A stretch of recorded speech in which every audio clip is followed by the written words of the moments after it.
كان يا مكان يا سادة يا كرام، ما يحلى الكلام إلا بذكر النبي عليه الصلاة والسلام. حكايتنا النهاردة حكاية من أجمل الحكايات، حكاية القرد العنيد.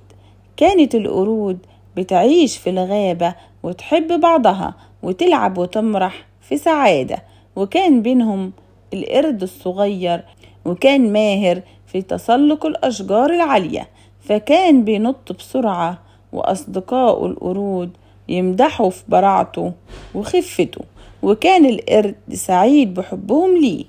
وفي يوم قعدت القرود تتكلم، وفجأة جه الهدهد ونزل على فرع الشجرة جنب القرد، فرحبوا كلهم بيه وبصوا ليه، والفضول باين عليهم وهو بيحكي ليهم اللي شافه من غرائب.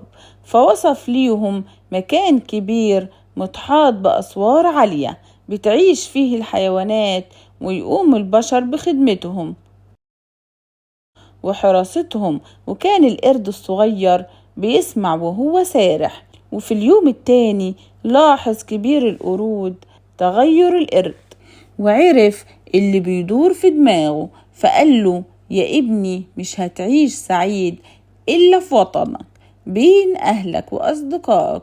اللي يعيش في غير وطنه بين أهل غير أهله عاش ذليل مهان. ما اقتنعش القرد الصغير بكلام كبير القرود، وقرر إنه يروح يدور على المكان اللي ياكل فيه من غير تعب. فضل ينط من شجرة لشجرة وما سمعش ندى أصدقائه اللي حذروه من الابتعاد عنهم. طار الهدهد يراقب القرد ويعرف مكانه. شاف القرد بينط وينط لحد ما حس بالتعب والجوع.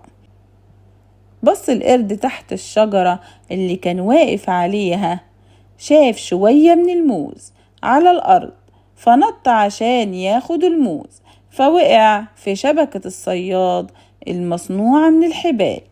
أخد الصياد القرد لمكان بعيد وحطه في قفص من حديد جنب حيوانات كتير. راح الهدهد وبلغ كبير القرود، فحزن وقال له: روح ليه وزوره من وقت للتاني. ورجع الهدهد ليه فلقاه محبوس، والأطفال بيرموله حبات الفول السوداني.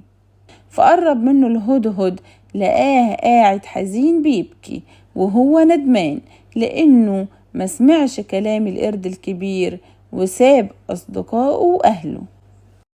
وهنحكي حكاية جميلة تانية، حكاية القط الكسول. في الصباح الباكر قام الديك يصيح ويقول: كوكو كوكو، يلا قوموا يلا للعمل.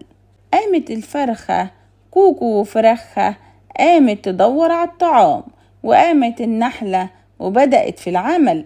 وفضل القط شوشو نايم مكانه، فضل نايم اليوم كامل. في المسا قطف الفلاح الغلة والخضار ورجع لبيته، ومعاه تفاح وعنب وطماطم وفلفل. ورجعت النملة شبعانة، ورجعت النحلة فرحانة، ورجعت الفرخة وكتكتها شبعانين. أما القط شوشو فضل ينونو من الجوع. قال الديك للقط شوشو: يا صديقي، لازم تشتغل عشان ما تفضلش جعان، وده جزاء الكسلان. حكايتنا النهاردة خلصت. مع السلامة في يوم جديد وحكاية جديدة إن شاء الله.